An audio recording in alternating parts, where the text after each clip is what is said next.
welcome to Ikate's Crossing. I'm Paula, by the way. So anyway, I've been doing lots of readings and I've been doing this for a long time, as most of you have seen my channel know that I've been doing this for like over 20 years. And a lot of the questions that come up are about love. And sometimes the messages can be quite harsh, and so I try and sort of deliver the message to you the way you need it, but I need to be honest. Sometimes, like this book says, he's just not into you, like the relationship's really not going anywhere, or maybe he's more obsessive or more possessive, should I say, not just obsessive, but more possessive about you in some way. Maybe you are someone who loves too much.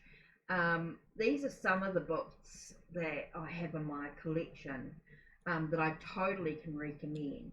Journey of the Heart, The Path of Conscious Love by John Welwood. Stephanie Dowrick's The Universal Heart book, by Greg Behrendt and Liz Tuccillo, The Relationship Consultants from Sex and the City, He's Just Not Into You, and by Robin Norwood, Daily Meditations for Women Who Love Too Much. Okay, so I'm going to read you something.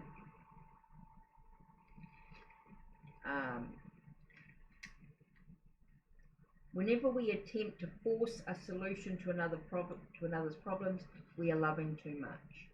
Being women who love too much, we operate as though love, attention, and approval don't count, unless we're able to extract them from men who, because of their own problems and preoccupation, are unable to readily give them to us. Recovery from loving too much is a very demanding spiritual work which requires that we surrender old and often dearly held anger and self-righteousness.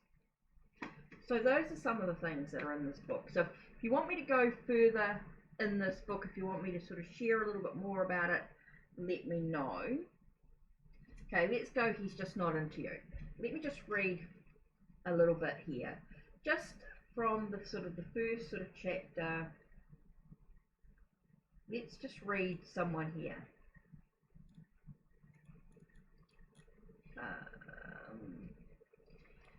The maybe he doesn't want to ruin the friendship excuse. Dear Greg, I'm so disappointed. I have this friend that I've known platonically for about 10 years. He lives in a different city, and recently he was in town for work, so we met for dinner. All of a sudden it felt like we were on a date. He was completely flirting with me. He even said to me as he was checking me out, "So what, you're working the whole model thing now?" That's flirting, right? We both agreed that we should get together again soon. Well, Greg, I'm disappointed because it's been 2 weeks and he hasn't called me. Can I call him? He might be nervous about turning the friendship into romance. Can't I give him a nudge now? Isn't that what friends are for? Jody. Dear friendly girl, 2 weeks is 2 weeks, except when it's 10 years and 2 weeks. That's how long he decided whether or not he could date a model or a girl who looks like one. Can you be a pal and give him a nudge? Nudge away, Friendster. But watch how fast that nudge doesn't get a return phone call. And if your dinner date did feel different to him, it's been 2 weeks and he's had time to think about it and decide he's just not that into you.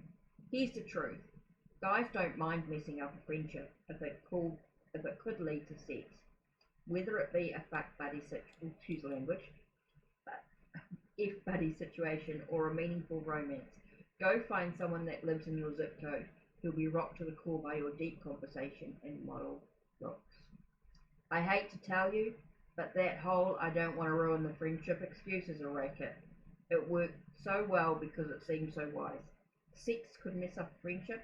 Unfortunately, in the entire history of mankind, that excuse has never ever been used by someone who actually means it. If we're really excited about someone, we can't stop ourselves. We want more.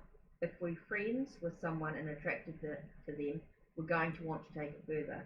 And please don't tell me he's just scared.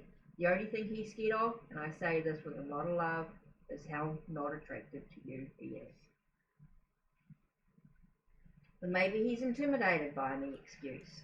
Dear Greg, I have a crush on my gardener. He's been potting the plants on my patio. It was hot. I saw him without his shirt on. He was hot, and now I'm hot for him. I brought out some beers and we talked. I think he wants to ask me out, but is afraid, because he's my hired man. Is this situation, can't I ask him out? Cherie, dear my secret garden, he's capable of asking you out. Haven't you ever seen a porno? Hope he gets there before the pizza guy, but seriously, if he didn't pick up the vibe after the beer garden, it has nothing to do with you being his boss, big boss lady. Time to stop and smell the bad news. He's just not that into you. Maybe he wants to take it slow excuse. Dear Greg, there's this guy who calls me all the time. He's recently divorced and in AA. We got back in touch recently, had lots of phone calls and then hang out twice in 1 week, and it was real cool. No flirting or making out or anything, but fun.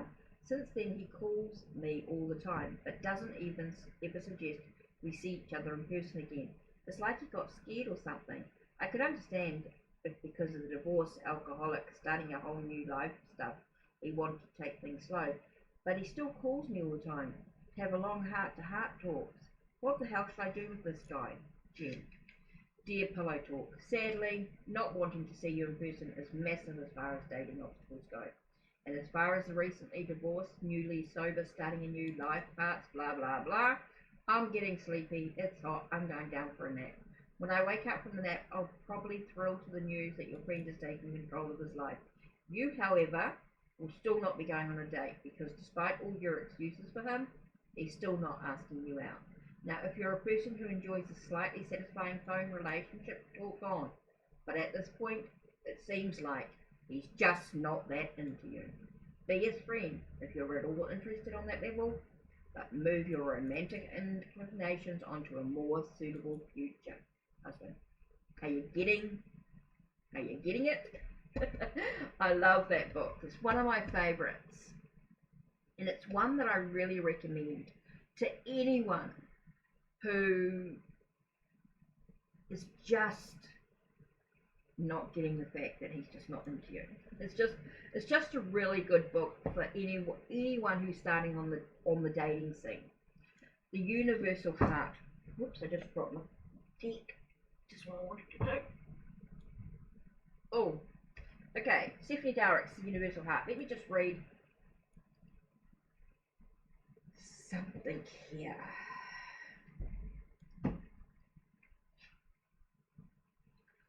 O love, O pure love, be here, be now. Make me your servant, your breath, your core. Right. Oh, Rumi. Right. Let's begin. There is no other way to love but generously. Love treasures who you are. Love brings depth, balance, integrity to the life that you're creating. Love opens you up to all that you are capable of. Love makes it possible for you to receive what others can give you. Love honors and expresses freedom. Love demonstrates itself through acts of kindness, respect, delight, trust, and patience. Love finds what is good and speaks of that, or sings of it, paints it, acts it, writes it, lives it out. Love laughs loudly and often. Love is daring, bold, colourful. Love seeks and offers beauty. Love is subtle too and discerning. Love knows what to overlook and the value of silence. Love is willing to surrender control in the false, confining need always to be right. Love can listen with an open mind. Love is willing to tolerate imperfection, to be bored or restless without blaming, to be fired up and accelerated, to be delighted for someone else's sake, to see things through and to stand alongside, even in times of discomfort or difference. Love lets someone go when they need to. Love mends wounds and dissolves hurts. Love is forgiving. Love gives and seeks mercy, even in the face of injustice. In love, there are no opponents. Love is courageous. Love wishes the best for others, always and even, when it is afraid of the answer. Love asks what that best might be. Love gets out of bed after night to look after a sick child or friend. Love has the same reassuring conversation many times with an elderly partner or parent. Love makes envy manageable when someone else has what you most want. Love seeks to understand choices that you would not make. Love affirms diversity and difference. Love delights in it. Love takes you to sports you had no interest in, into books you had no idea you could enjoy, into cultures up mountains or deep under oceans you hardly knew existed. Love teaches you new languages, not least the language of love. Love dissolves prejudice and challenges preconceptions. Love makes you vulnerable. Love mends broken hearts. Love allows bad times to be survived and good times to be treasured. Love brings you into the present moment. Love teaches you to see things that they are. Love that is not love is also powerful. It can be lust, desirousness, delusion, or they can be part of love too. It can be interest, adoration. It can be neediness, control, possessiveness, sentimentality. It can be a longing for life, approval, masquerading as love. Live as a loving person. We learn what love is through all our varied interactions and connections. Friendships, family, love affairs, partnerships, work, community, and neighbourhood relationships, and not through our sexual partnerships only. In and out of a physical, intimate relationship, we are inevitably in relationship all the time. Those varied outer connections, as well as our own inner reflections, dreamings, and longings. Let us know what we want love to give us and how good love feels. We also find out what the absence or withdrawal of love feels like. Pretty chilly. And we learn sometimes with shame or disappointment how conditional and limited our own and other people's declarations of love often are. How can I possibly love you when? No son of mine could ever. If you can't, then I won't. We are helped in our efforts to love if we are loved, if we've been loved, and know what love feels like. Yet one of the marvels of the human story is that nothing is nearly predictable. Many great-hearted people grow up in horribly unpromising circumstances. Many people who have been loved devotedly and selflessly remain marooned on a tiny island of self-concern. To move off that island, we must wake up to other people's reality and care about it. We must see other people not as an opportunities for us to exploit, or as monsters who could exploit us, but as fellow travellers wanting what we want to suffer less, and to know comfort and connection at first hand. This is not so hard, and the rewards totally outdistance the dangers. Now I could go on more and more, but that would make the video awfully long. So that's the books that I was sort of thinking about. I haven't really read anything. Let's have a look at Journey of the Heart, just so you can have a little bit of a look-see there. Oops, that's not supposed to be in there. Just to give you a bit of an introduction to these books, it just sort of gives you a sort of a bigger picture. Okay, let's have a look. Introduction. Never before have intimate relationships called on us to face ourselves and each other with so much honesty and awareness. Maintaining an alive connection with an intimate partner today challenges us to free ourselves from old habits and blind spots, and to develop the full range of our powers, sensitivities, and depths as human beings. In former times, if people wanted to explore the deeper mysteries of life, they would often enter the exclusion of a monastery or hermitage. For many of us today, however, intimate relationships have become the new wilderness that brings us face to face with all our gods and demons. Since relationships can no longer be counted on as a predictable source of comfort or security, they bring us to a new crossroads where we face a pivotal choice. We can struggle to hold on to wishful fantasies and old, outdated formulas, even though they neither match reality nor provide any useful directions.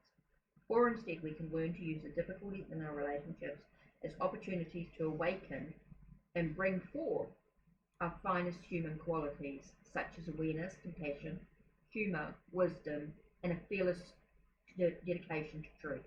If we choose this approach, relationship becomes a path that can deepen our connection with ourselves and those we love, and expand a sense of who we are. Wow. So just some things to think about. if you're having difficulty in a relationship, you're having a difficult to truly love someone unconditionally, these are some great books to add to your library. Okay, so next thing, I want to share some decks, and I knew I forgot one. 1 second.